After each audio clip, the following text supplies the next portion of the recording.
My guest today is a musician, an artist, a creative with a whole lot of soul. He's worked with a host of artists like BJ the Chicago Kid, PJ Morton, Tweet, Jamie Foxx, October London, Leela James, and the list goes on. His project, Walk with the Father, is a soulful work of art with songs like Toxic Love, The Greatest featuring Snoop Dogg, and Hope that make you think and open your mind for more. Welcome to the show, Charlie BeReal. How are you today? I'm great. I'm great. Thanks for having me. Absolutely. So, first of all, I want to acknowledge you are a native of Los Angeles and a native of Pasadena and Altadena, where the recent Los Angeles fires hit really hard. How is your community doing? How's your family doing? My family is doing okay. The community, it's sad, but they're strong. We Hmm. came together. Actually went to shout out Wasami Kwan all the way in LA. He came out and joined up with my boy Joe Lenz and we've been giving out clothes, water, food, toiletries, and anything that we can give back to the community. Community is strong, but it's sad though. I can't even.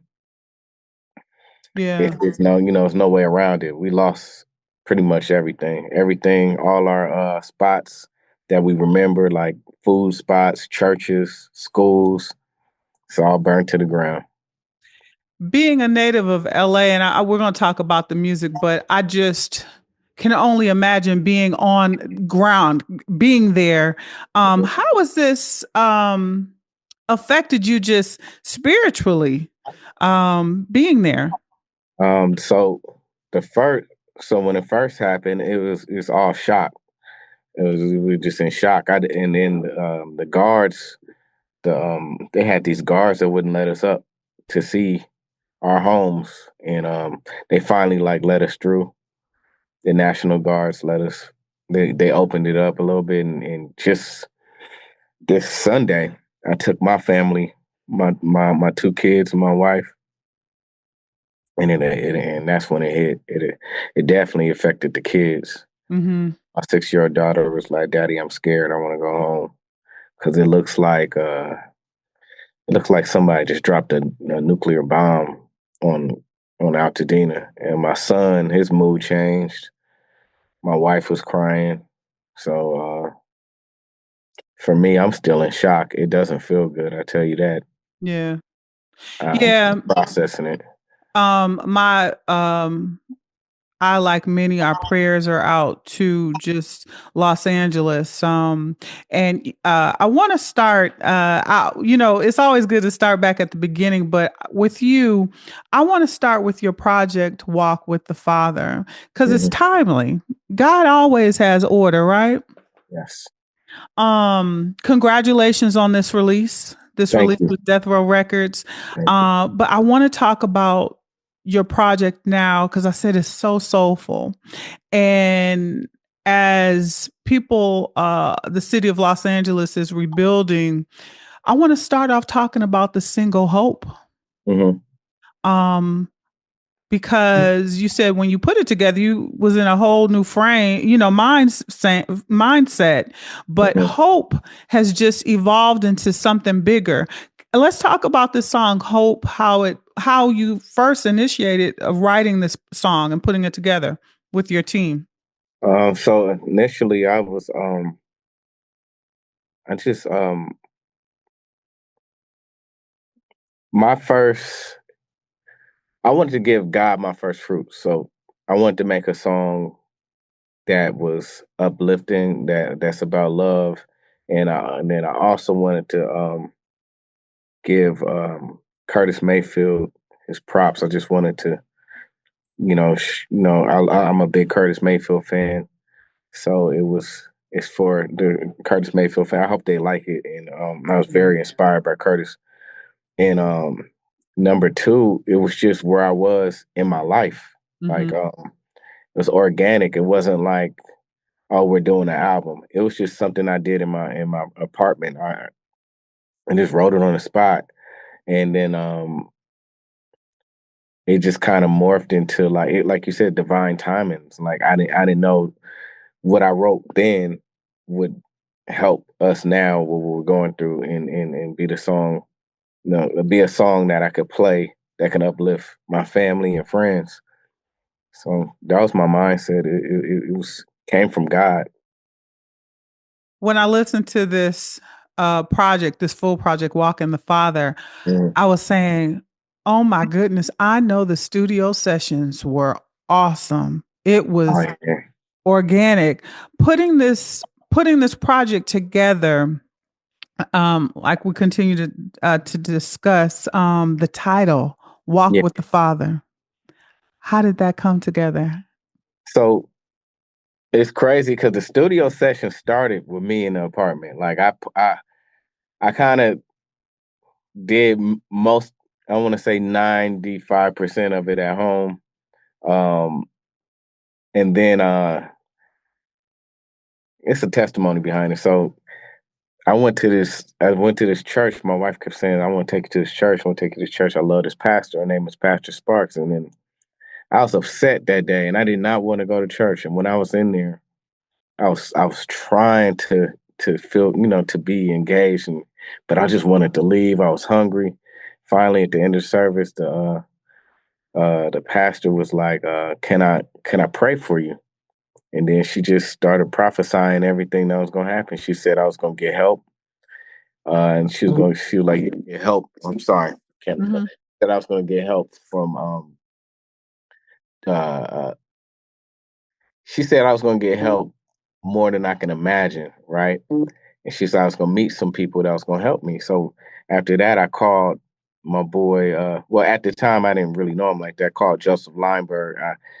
I DM'd him on Instagram. I was like, man, I want to play some tunes because I've been working on some tunes at the apartment. I didn't have the title of the album, but I did do a song called Walk with the Father. And I wasn't even gonna play that song for him. So I played him some records. He said, come through, play them. And when I was playing the records, he was like, man, I would love to mix these for you, free of charge. And it turned into that's the help that the pastor was saying. Yeah. Free of charge. Okay. So it turned into free of charge to him calling like some of the greatest musicians like Ryan Porter. Joseph plays trumpet. Ryan Porter plays trombone. He called Sean Sonderigger. He plays sax. Called another player named Ian. He uh, my cousin Benny came through. So, like you said, the power of love and inspiration was that studio session was just on fire, and it was amazing. I'm sitting back just like, wow,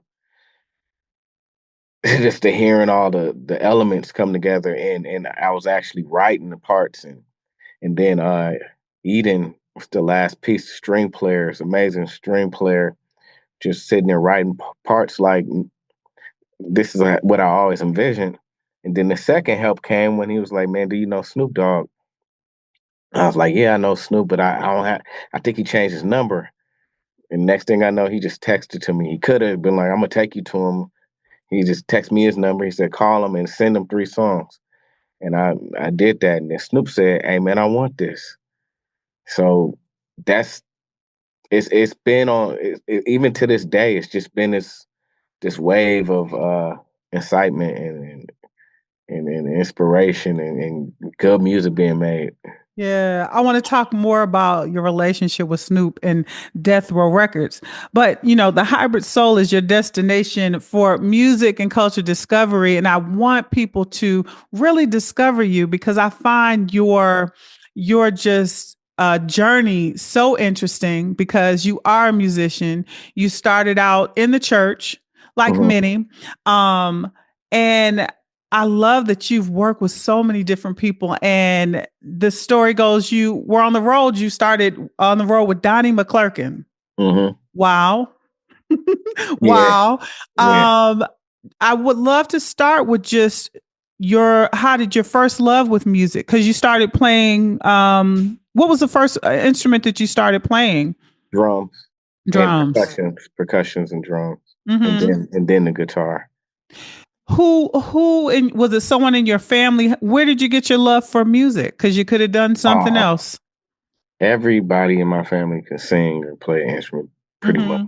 Like my grandfather was a guitar player, but by the time I was born, I didn't really get to see him play. But by the time I was born, all my cousins was on the instruments. My older cousins, they were in a band, and I was like, I want to do that. And Yeah. we all went to the same church, and that same church is where Donnie McClurkin discovered us. So that kind of helped propel me. And being in the church was the same place where I got my nod to the record business, to like with Aaliyah. I was playing at a church and another musician saw me. So everybody in my family sings. They actually my cousins before I met Snoop, they produced the Gospel Bible of Love album. Mm.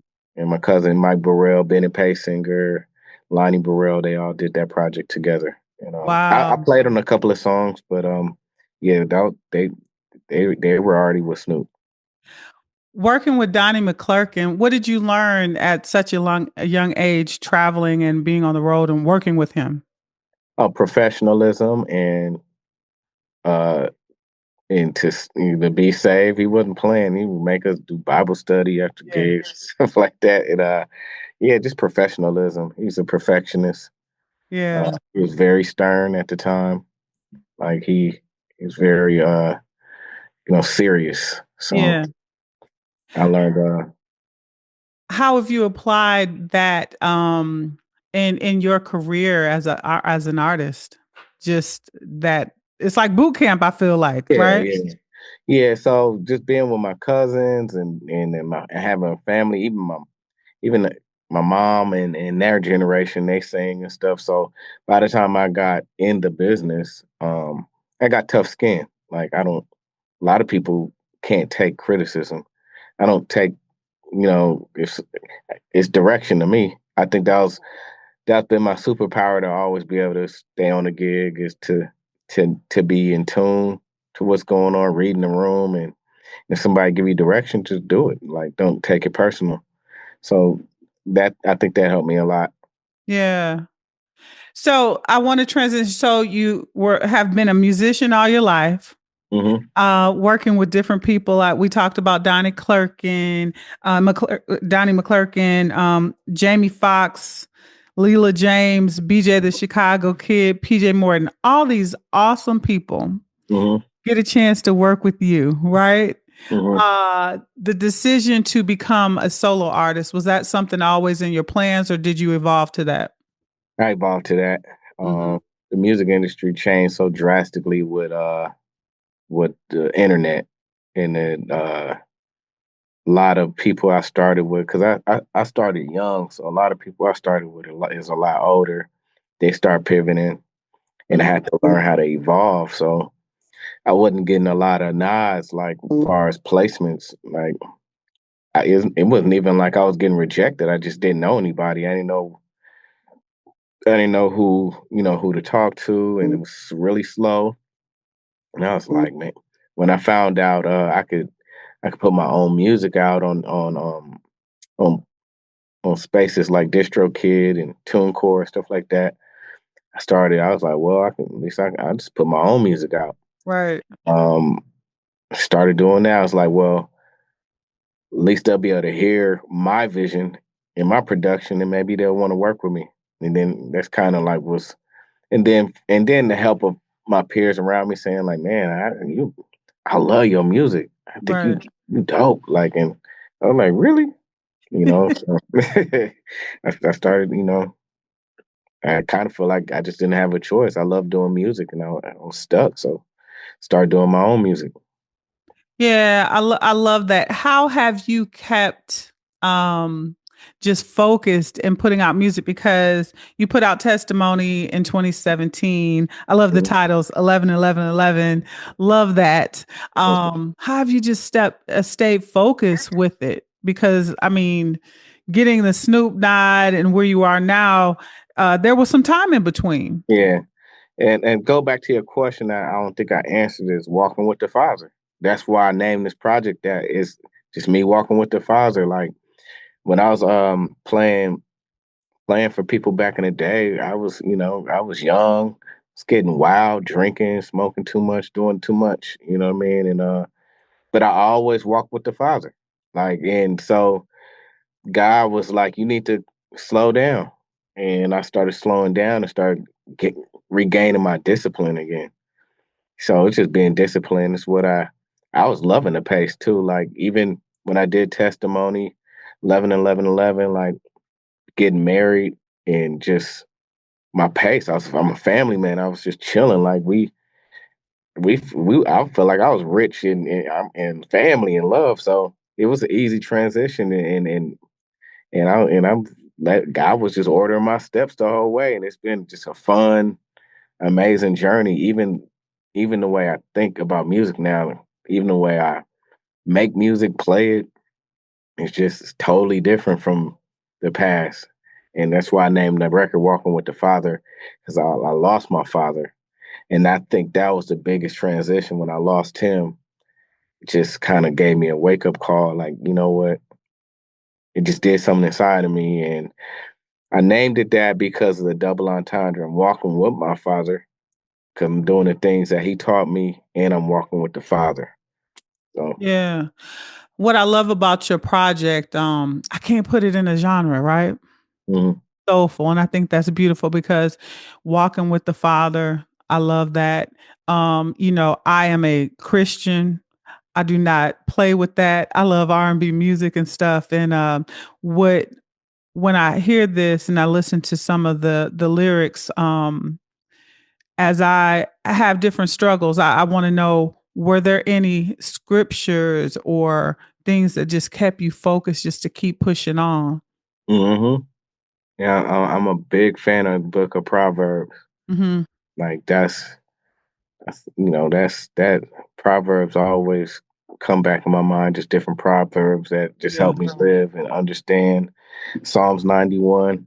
Um, like when you, especially during the pandemic, get scared and you just that if God is with you, he'll keep you hidden no matter who you see fall to your left or your right. And yeah, I just been keeping the word hidden in my heart, and it's been times where you know s- times it's been a lot of times I felt like this. My whole writing industry has been like it felt like somebody's just been trying to sabotage me the whole way, and it's always been a constant fight, and I never could fit in. I never fit in, and it's like and being with Snoop Dogg has been a great fit because he a church boy too, and Yeah. everybody up there, and we all I feels the same. He from Long Beach, I'm from Pasadena, so I feel like home. Like I finally feel like God shifted me to the right place at the Mhm. right time. It wasn't when I wanted to be, but it's on God's time. So I had to just learn patience. But it's been rough mentally. That's why I started drinking a little bit. That's why I started smoking because I don't. I was confused. I was young. I'm getting pulled in every direction. Getting rejection is not easy. When you feel like you did a masterpiece and they be like, I don't like it. And we're Yeah. not going with this. We're not using that. And then money, living in LA, it's a constant pressure because it costs so much to live out here. So it's been a constant grind, but I noticed the more and more I stay disciplined, it just makes the road a little bit easier. Yeah. Tell me, so you talked about Curtis Mayfield in the song Mhm. Hope. When did you get connected to Curtis Mayfield and his music? Like what age and how? Who introduced you? uh, that's I've always heard him my whole life, but it started connecting more and more like after my father died. Um, Mhm. it was just a shift in me. I just started like becoming more of a fan of real music, like live music. Um, music like are we still there? Oh, I'm sorry. Yeah. Yeah, music like Curtis Mayfield, the Impressions. And I also sang in a quartet group, Soul Seekers, and yeah, it's the guitars. It just resonates like this is what I do. This is who I am because I've always been a fan of like Raphael Sadiq and D'Angelo and those dudes. And then when I started getting into Curtis, I was like, man, these cats did it already. I'm not doing nothing. Like we're not doing nothing. They did it already, and I'm sure. And now and then also you got Spotify and Apple Music and stuff. I get to hear all this music. You know what I mean? I couldn't before when I was young because you had to physically buy it. And I'm just going through the catalog and just losing my. It started with Marvin Gaye, and then I just started listening to all the other greats. And I definitely dove into this Curtis Mayfield impression whole world, and it's just still unlocking. It's like I'm unlocking new stuff every day.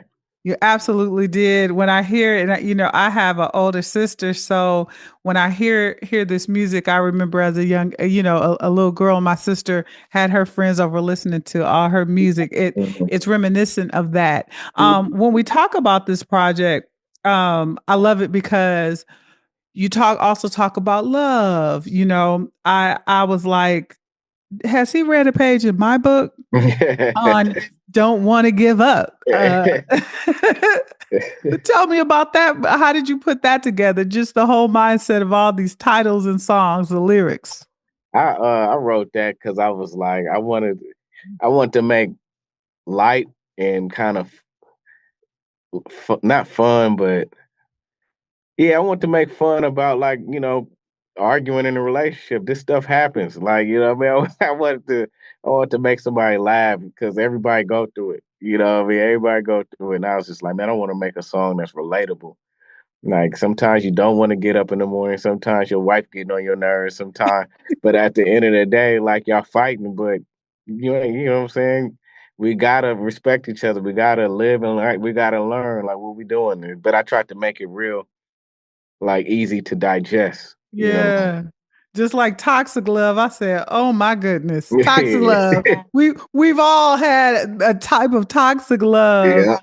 Yeah. Um, I love the sequencing of this. And I said, I would have loved to be in the studio. And knowing Snoop, I know that this is his sweet spot. An artist like you, Charlie BeReal. You know, let's talk about the song "The Greatest" because he puts his little 1-2s on this. Yeah. Yeah.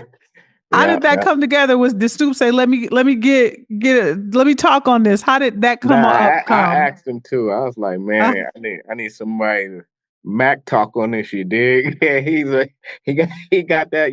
Snoop got that voice. He's like, I got you, nephew. He sent it back like the same day.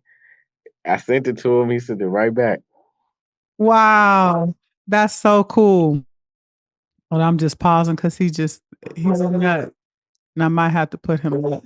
Hold on, just a moment. Mhm.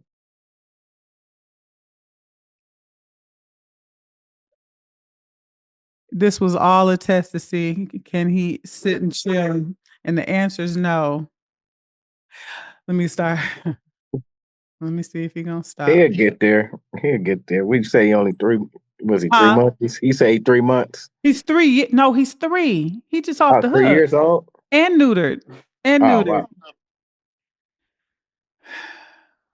wow. I'm sorry. Let me start back. So we was talking about Snoop. Yeah. Um, when you all were putting the final touches on this album, Walk with the Father, what were some thoughts when you completed it, this project and turned it in to be released? Disbelief, like, wow, this really happened. Like the prophecy was right. The lady said, I mean, not when you say lady, the prophet said, um, this was gonna happen. I'm just like, wow, and it happened. And I'm usually like the guy that never gets help, like not like that. Like, people always want to charge you $1 million. It was like a love gift. Like people just was pouring into me. I just sit back and watch, and and it was almost like I don't want to say nothing because I don't want to jinx it. I don't want to tell nobody. So if anybody ever, hears this, that's why I ain't say nothing because I was like, this can't be happening. I just sat still and I was like, I'm not gonna celebrate until it's out. I ain't gonna celebrate until it's out. It was just I was just like, dang, like to hear and then to hear my music back. I always wanted to have orchestras in my music, strings, horns, harps. I heard it already. I was able to write with my boy Joseph Lineberg.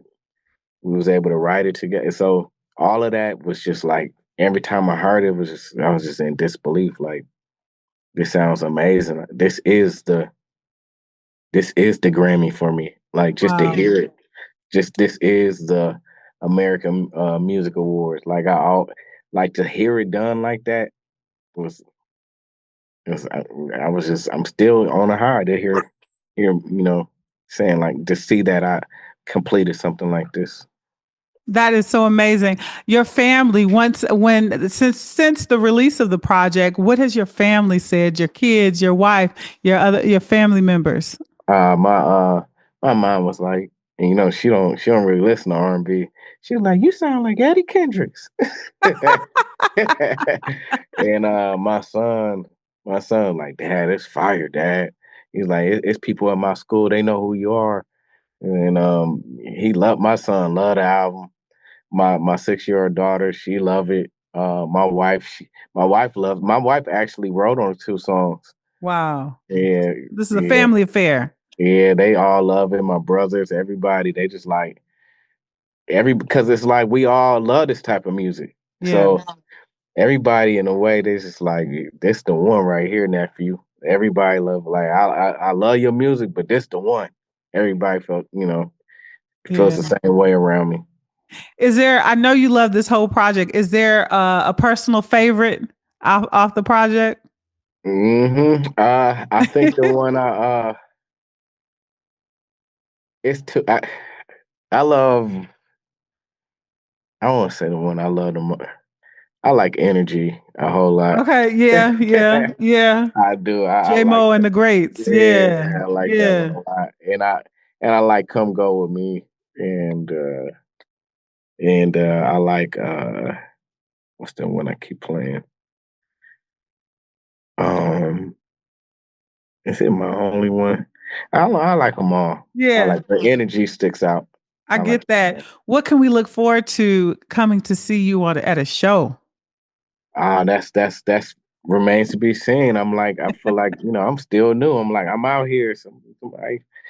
I'm doing Music Cares, a event for Music Cares to a benefit concert to get back to, you know, people who lost their homes. And Hmm. that's coming up soon. It's on the 6th of February. It's an acoustic set. And I'm doing something tonight at Verse with Terrace Martin. Wow. And that's pretty much it that I have on the calendar. I'm looking to do a tour. I'm looking, hopefully, like this record inspires people to feel like they want to come see me perform because I'm ready to hit the road. My band is ready to hit the road. We ready. We hype. We're ready to go. I I'm love excited. that. You are on the Death Row Records roster now Mhm. with a lot of great synergy. You have the October Londons. Um, you have I wrote it Dane down. Hancock. Yes, Jane Yeah. Hancock, who you have Jane Hancock, who you did a song with, Mhm. and just so many other soulful artists. Mhm. Getting together with them because you all did do a compilation. How has that been? Just is it like a sorority? I mean, a fraternity with you all? When you all have you all gotten together just to kind of vibe out yet? Yeah, we've been able to hang out like Snoop does like events. Like he had a last one. He had a Christmas party. Like if the video is a that we did, it's to this Christmas song. That was actually a party. It wasn't even Oh, cool. it just turned into a video. So I'm new. So I'm meeting a lot of people. Me and Jane, we got close. That's my sister right there. Yeah. I October's been on the road all year, so I haven't been able to really, chop it up with him yet, but we will. And yeah, but everybody else, I was Danny Boy. He's in a new movie I got coming out that Snoop directed for me and wrote with Joseph Joe Lins from Pasadena. Yeah.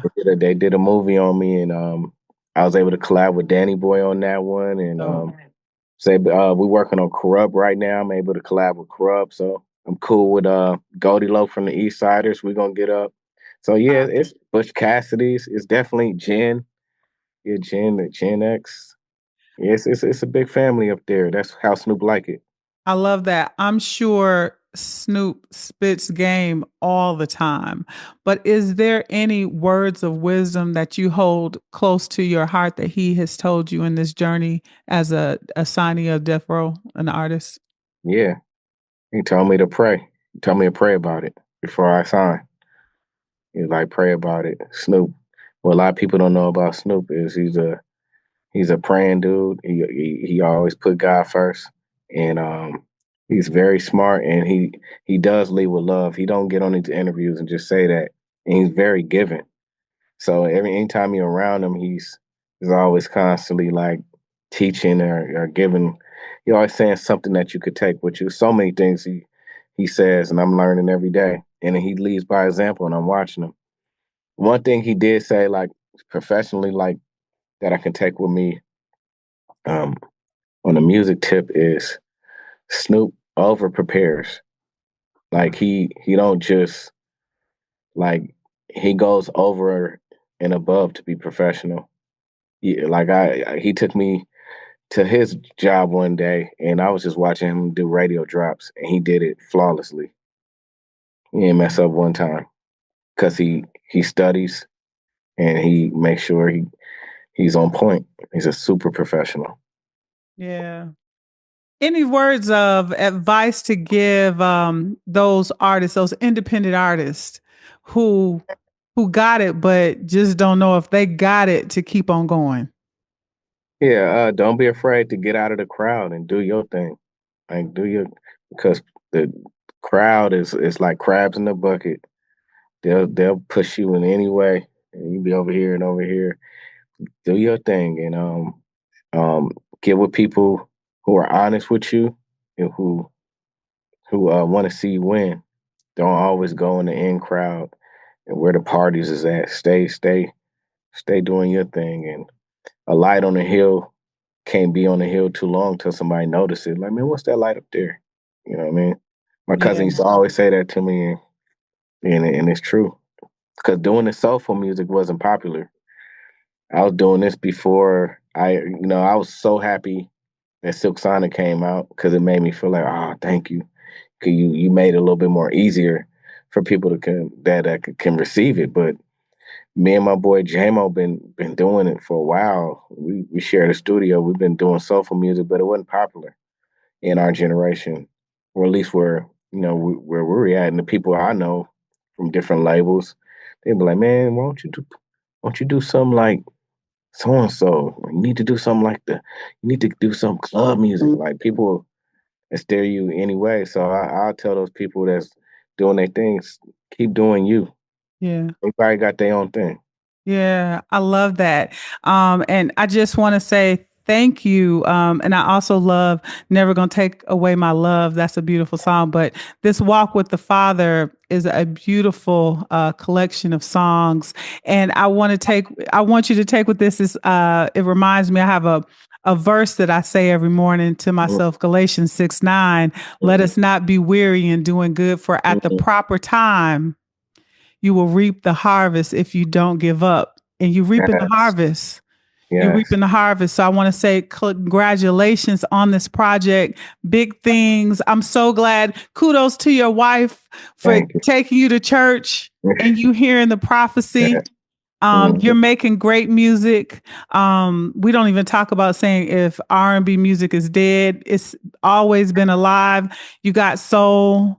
And I look forward to seeing more of you, Charlie BeReal. Thank My you. guest today is Charlie BeReal on the Hybrid Soul with Kelly Kinkaid. Thank you, Kelly.